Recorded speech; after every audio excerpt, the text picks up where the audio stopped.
human resource position that was put on as an additional employee this year, which is costing the town $48,000. I wanted to cut that out because I thought that money would eventually have gone to the school department and kept another teacher on board. Unfortunately, I got outvoted by everybody in the Finance Committee and the Board of Selectmen. I was the only one that supported cutting that position. To put that position on this year and have to eliminate it next year, I thought was ridiculous. And thank you, Mr. Smith. Mr. Bagan. Yes, I think what we all realize is that we have to make sure we get the biggest bang for our tax dollar, and we have to spend our dollars in the most efficient way. Mr. Muldoon mentioned that the Finance Committee and School Committee have done a great job. Volunteer committees, not paid. Do you think we get paid? That's not why I'm here. Yeah. I do want to change that if we can.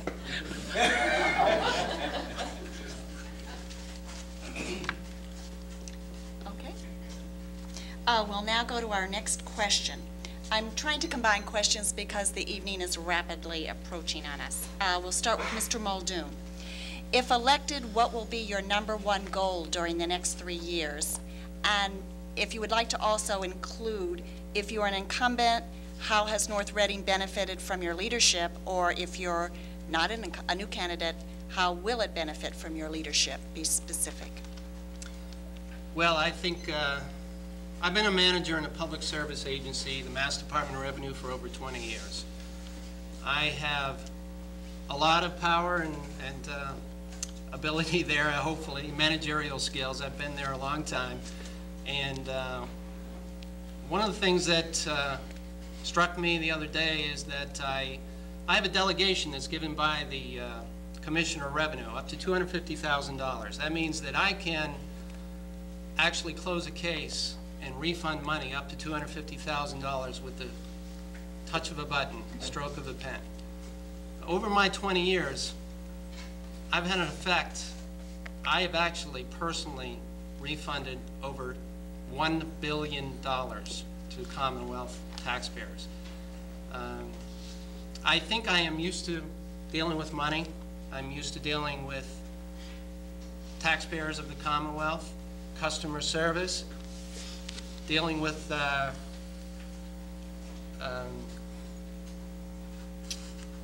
running an organization, a lot of people. I believe I can have an effect on North Reading. My intention, long-term especially, is to build revenue to this town so that financially we will not be in a mess year to year. To do that, we need to attract business. And to do that, it is vital that we get a sewer system. I am very much in favor of the Berry Committee and the Berry property and bringing that money in. That revenue is very important, but it's kind of small potatoes. We need to look bigger than that. We need to look Concord Street, Main Street, and the entire commercial tax base. We need to improve that long term, bring more revenue in, and solve the financial problems of North Reading. Thank you. Mr. Murphy. I've worked at the Federal Home Loan Bank of Boston, which is a $40 billion wholesale bank providing lending throughout the 6 New England states. I've worked there for the last 22 years. I run their operations group, and I have a lot of experience in team building, in project management, in managing a budget, in managing a large staff, in managing growth. When I started at the bank, it was $1.5 billion in assets. Now over a $40 billion bank. When I started on the school building committee, it was only a $20 billion bank. So I know what it means to have growth constrain the resources within an organization. I know how to deal with those issues. My #1 goal would be to bring this community together so that we can all develop together a vision and a plan so that we can move forward on today's issues, but more importantly, to plan for tomorrow's issues. Because we cannot wait year after year after year. We need to work together as a community to move forward. We have many other issues that are coming down the line on the ballot, as well as the middle school issue, is the high school issue, and there are other issues that are out there. The community has a 5-year capital plan.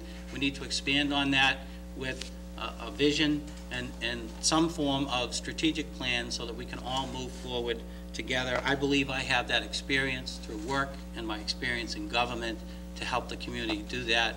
I want to end some of the divisiveness. I want to present objective facts to the community so that they can make informed decisions about the issues that we all face so that we can move forward together. Thank you. Mr. Smith. Yeah, man, when we, which one of the two young ladies over there introduced the, I believe it was, yeah, when she done her introduction, she said, it's always nice to have one of the best towns to live in the state of Massachusetts. And I believe that this is probably the best town in the state of Massachusetts. I have for a long time. I've been here for 66 years, and I don't intend to go anywhere. But the Board of Selectmen and the Finance Committee and everybody else, when you come right down to the nitty-gritty, we handle a $34 million, $33 million budget every single year. And that budget is split up between various departments, Board of Public Works, Fire, Police, Town Hall employees, and things along those lines. And we have probably one of the best fire departments, the best police departments, the best Board of Public Works. We have tremendous abilities to do a lot of good things in a community. And yet, just recently, the fire department had come before the Board of Selectmen.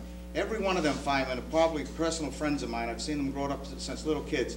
And they've asked for a advanced life support system in this community. And if you think it's hard to sit there and say, look, we don't have the financial ability to do this, and see the faces on those guys, because they really want it, and we really, in our hearts, believe they really need it, and they really could use it, and it would probably give us a good service. But we have to say no. And I think sometimes when people say no in this community, I think that the leadership in the community, such as us, have got to accept the fact that we just can't have everything that we want. We don't have the ability to afford everything. Affordability is a key word, and it's got to be affordable to everybody. You can't just say, well, this certain group wants a particular thing if the other group has got to pay for what they want. If in fact they feel they can afford it, that's the way they'll vote. If they feel they can't afford to pay for it, that's the way they'll vote. And that's the way it's got to be. I was born and brought up that way. When my parents said no to me, I knew what the word no meant, and I respected it. And then another year when I asked for the similar thing, I may have gotten it, and I appreciated it even more. And I think that's what can happen in this community, but someplace we do. We all have to come back together. We all have to compromise, and I guess I'm shut off. Thank you, Mr. Smith. Mr. Bagan. Yes. Upon being defeated the first time I ran for the Board of Selectmen, I joined the Finance Committee, and I thought that the Finance Committee would give me a good background about the town, and it did. A lot of the people who are here in office today have been on the Finance Committee. It's a primer. It doesn't get you totally ready for the next plateau, which the Board of, in my case, was the Board of Selectmen. But now, after 3 years on the Board of Selectmen, I feel I know my way around town, the people in town, and I feel I can make a difference in the next 3 years. I've been working with the CCP with an alternative idea. That idea has worked thus far with the police station. I think we've taken the lead from the majority. I think that can happen also with the classroom crisis. I'm working with the Berry Reuse Committee, and we will be interviewing developers on Thursday night and the next 2 Thursday nights. If people want to join us, that would be great. I don't think that the Berry reuse is going to be the panacea for the town's tax problems. I think, like others, we need to build up the sewerage so that we can have be a competitive town for businesses. We need to see that we can turn around some of the businesses on Concord Street, turn some of those truck terminals into manufacturing spots, distribution spots, things like that. We have to understand that we don't have, if we compete with other towns, we don't have the access that they do, so we have to go a little bit further to attract industry and office space. Thank you. Mr. Moulter. Well, some of these things that these gentlemen are mentioning, sewage for Concord Street and building up the commercial industrial base and even the Berry Center, are, you know, long-term hopes. They're not going to solve the immediate pressing issues that we have. So, you know, I just think that what I'm suggesting is a immediate type of panacea to the problems that we have. And I would just like to comment towards Mr. Murphy here. He's mentioning Stoneham. Well, Stoneham is a dual tax rate town. I mean, you might care to comment on the fact that they're financially stronger than we are at the moment, and what a dual tax rate has, what bearing it has on that. That's all I have to say. Thanks. Okay, we'll start with Mr. Muldoon for rebuttals. I hate to hear this group and that group, because I think it kind of contributes to the divisiveness in this town and part of the problem we're dealing with. I'm a parent, and I don't like to be pigeonholed as a certain group who only votes one way or the other because I'm a parent. There are people in Martins Pond who are flooding out with every rain that comes, and they're a group too. There are people who are concerned about losing their homes because they won't be able to pay their taxes. This is something that I really want to fight against. We all have to consider ourselves one group, one town, one future. Thank you. Mr. Murphy. Just real quick, we've talked about J.T. Berry, we've talked about sewage on Concord Street. Earlier question, we talked about overrides. We've talked about impacts to operating budgets. All of those things are all tied together. We have school space needs. We have police station space needs. We have a water tower that's going to potentially be going up. We have all of these issues we need to deal with, and with all of those things on our plate, we ought to have a plan to deal with all of them, not just a capital plan, but an operating plan, so that we can go forward. And I think we need leadership that'll help us get that. Thank you. Mr. Smith. Right, and along that area, we've already discussed as a board the possibility of a 0% increase budget next year. And you can imagine that's not going to go over too well with various departments and employees in the community. But that's an issue we're faced with. And I have talked to Mr. Jones about the proposition override next year.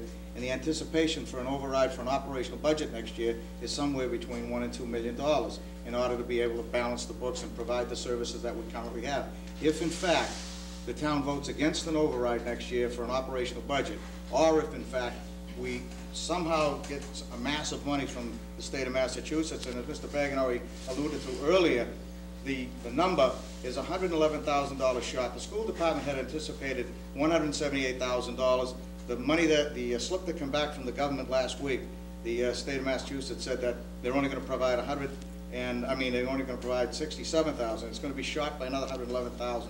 That's going to hurt the school committee, and I'm sure they're going to have to come back in October, and hopefully we're going to have some more money that's going to be certified so that we'll have it to spend in October. Thank you. Am I off again?